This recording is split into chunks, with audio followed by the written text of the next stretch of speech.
Что, Финатабзе, что случилось? Все нормально, шеф. Нормально? Мои подписчики привет передайте. Привет всем. Салам алейкум. Все.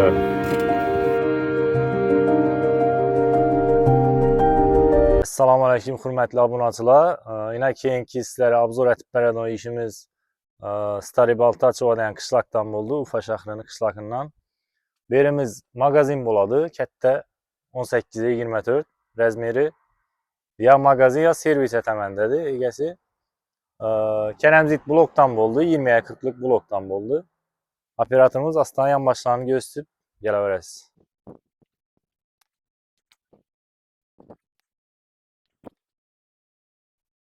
Şimdi bir katta plashatka bo'ldi berina.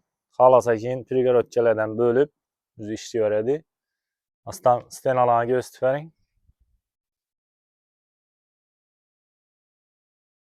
Ya. Primishkalarni quydik, zalivat etdik. Elde tarafına penaplex koyup, yan tarafına apulapka tutup, içine armatur taşap, acayip etip koyduk.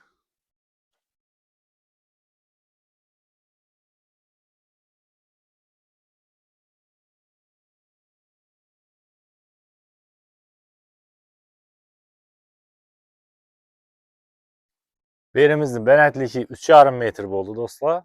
3,45 oldu. Şimdi indi sesmopoz kuyuladı. İçini latok etip işledik biz az. Latokunu hem göstermezler.